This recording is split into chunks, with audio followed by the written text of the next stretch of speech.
Okay. Is it even just one shot? You got it? She's a one-shot wonder. I got No, You got everybody? and one Oh. How do you? That's okay. It's okay. It varies from film. Seems so far. Over the years. That might fix it up. All right. Yeah, and all the rest. Can you state, I'm sorry, can you state for the audio, For the court, yeah. official name, Austin Wintory. Matt Nava. So I've got a question, I'll start out, if that's okay, obviously for both of you. So, Austin, what is it like, as a composer you have your own process that you've built and changes with need.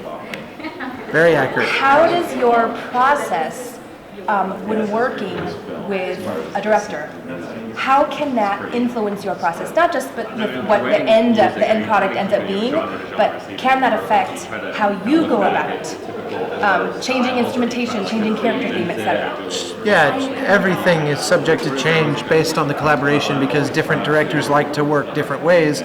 And for me, the most important thing is optimizing the process so that we get the best result.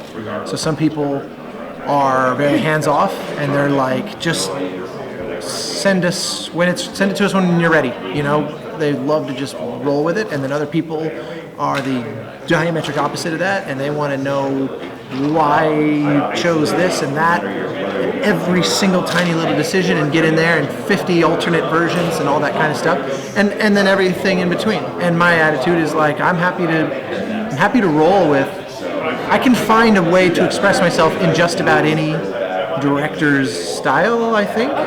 There's some that make it hard, but I like the collaboration because then I end up writing stuff I wouldn't have written on my own, and that's always the goal, is to get outside of myself somehow. So yeah, definitely yes, basically. And Matt, what is it like for you when you start a new project and you know there's going to be a soundtrack involved, and you know you have to go through the process of selecting your composer? What is it like for you? What influences your choice in composer? Is it their past work? Maybe you've worked with them before, you know they're easier to work with, or you know that they're capable of producing the sound that you're looking for? Well, I've only really worked with Austin, so I was like, I'm dying to hear the answer to this. but what happened was at the beginning of our projects, Austin creates a piece that kind of encapsulates the whole idea of the score. We tell him about what we're making, a video game, what it's supposed to be, what it's trying to be, and then we say, what do you think that sounds like? And he creates this piece that is kind of the overture. And that really gives us a sense of the project in a new light, and Austin has a knack for really nailing it on that piece. And I think that once you hear that, you're just like, yeah, this is what it's got to be. So it's really a kind of cool way to help see the project in a new light. Obviously, you say you two have only worked together with each other. Can you talk a little bit about your guys' relationship and the regularity of working together continuously, and challenges, even being friends, that may present some projects? Sure. I mean, Austin's worked with a bazillion cool directors and projects, but I work on video games that take a very long time. So I've only done a few games, but as we've worked together, we first worked together on Journey and started to understand each other's style. And what I felt like was happening was I was getting inspired by his music, and then the music was getting inspired by the visuals we were making, and there was this constant cycle between both. Yeah, it was very much this round. To me, the art that he created for Journey is the music. I was just looking at it and saying, how do I translate this? It's saying so much through just pixels, basically. That there's a poetry to it that I'm trying to figure out how to convert into music. But then he would say the same thing, basically, where we were kind of, neither of us were in the driver's seat explicitly. You always get inspired by the other one's work, and then moving on to new projects.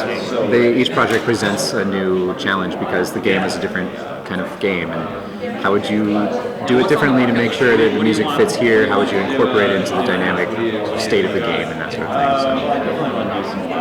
What should be for you the base of good communication between a director and a composer? What's the best? The good collaboration between a composer and a director. Like the best way to collaborate? Yes, of course.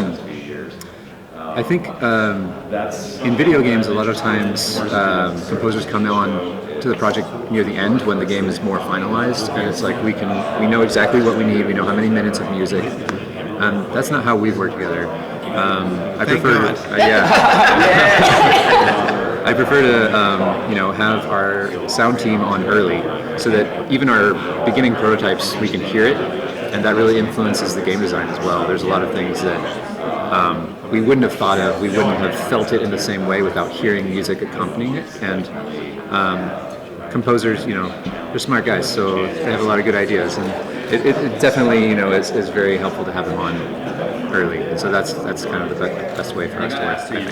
And I can add to that by saying that it's easy to come on late when the game is generic, because it's like, probably a wide variety of things will work relatively equally, but his games are not at all generic, and so the score ends up being this narrow sliver that has to fit just right, and having the time to really iterate and change. And we had a meeting just a few days ago where we're fine-tuning something we've been fine-tuning for like a year and a half.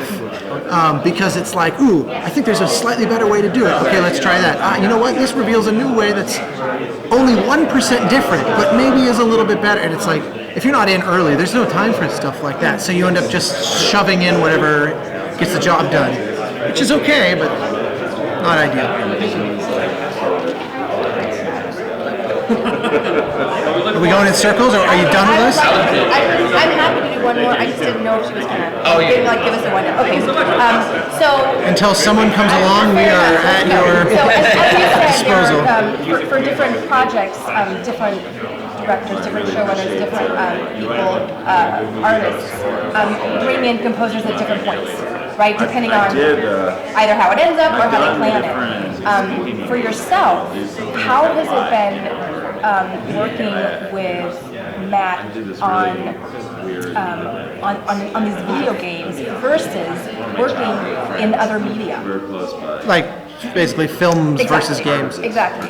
Well, one of the things that's really cool about games is that if you come in super early like we do, there's actually really substantive work I can do as a composer to help inform, we can find it together, and our experiments together can help the rest of the team, because music becomes a form of concept art where it's like, we want the game to feel like X, and if we manage to come up together with a piece of music that feels like X, then everyone else on the team can kind of check their work against that. Like, okay, here's my latest sort of prototype of this type of gameplay.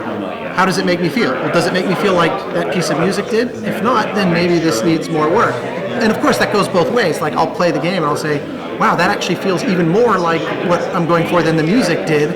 But I needed the music as that looping off point to kind of be able to identify that, et cetera, et cetera, et cetera. There's not much of equivalent to any of that on movies. Every time I work on a film, it's like, I can read a script. And I have before. I've actually written music for friends' scripts, and sometimes years before they went and shot the movie. But the problem is there's such a big difference between a script and what you see on screen, because so much changes from even just your casting and your wardrobe choices to the way you light the set, to the cinematographer. The same line of dialogue. If I look at you and I say, "Where did you hide the body?" and it's like a super wide-angle shot in a huge cavernous space, or if it's like this crazy Leone close-up on my eyes, those have such radical different emotions that it's the same thing on the page, but two totally different scores almost certainly. So it's like composing music before they've shot the movie and have edited it enough to where you can really see it is largely a waste of time. Now, that said, there are directors that experiment, like Christopher Nolan very famously had Hans Zimmer write a whole bunch of music to Interstellar before he ever watched the movie, based on the idea of kind of the father-daughter story there. And so that does happen, but practically, you end up reconstructing it so heavily once you see the footage because everything's going to just be a kind of a mess at best, if not just wholly useless. So, but whereas on a game, it's like we can have music in the most primitive, barely functional prototypes, and it can actually still be useful. So it's like, like our previous game Abzu was about 3 years of development, and I was able to be part of that whole span, and like meaningfully part of it, and constantly changing the music based on the game, and the game based on the music and all that. So would you say that as a composer working in the video game genre, any video games, that there's the opportunity, depending on how early you're brought in, to be actually part of that creation, part of the developing of the feel, of the look of everything, versus TV film, whether you do something early on or not, you are doing kind of in a, not reactionary, but you're much more later in the development. I mean, it is it is reactionary. I mean, you're not, I mean, it can be.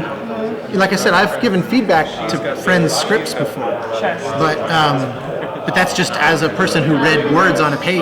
It's like I'm not giving them feedback through the lens of music. I'm just saying, oh, well, I don't know if that character would do that based on what you wrote before. I'm just reading a script and pretending I know how screenwriting works. But no, like with what we're able to do, we can really deeply iterate and change. And I worked on one game, for example, a different franchise where there was these characters, and I pitched the idea that they would sing when they were kind of wanting to exalt the gods.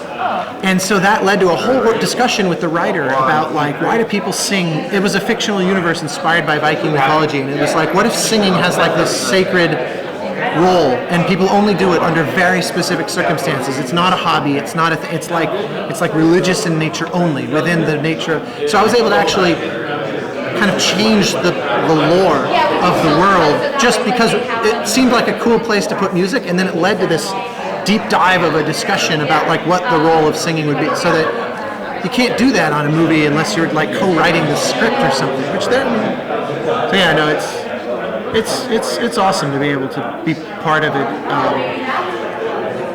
early and often and meaningfully. So could you guys talk about maybe future projects that may be coming up in 2019 or beyond? Yeah, we're working on a game right now called The Pathless. Okay. And I do want to go. it's a pretty cool thing. It's this adventure game. You're a hunter in the forest. You have a eagle companion, and you go on this mythic journey. And what's really cool about it musically is, unlike a lot of your kind of standard video game scores, instead of the music reflecting what area you're in, it reflects the state of this character's story.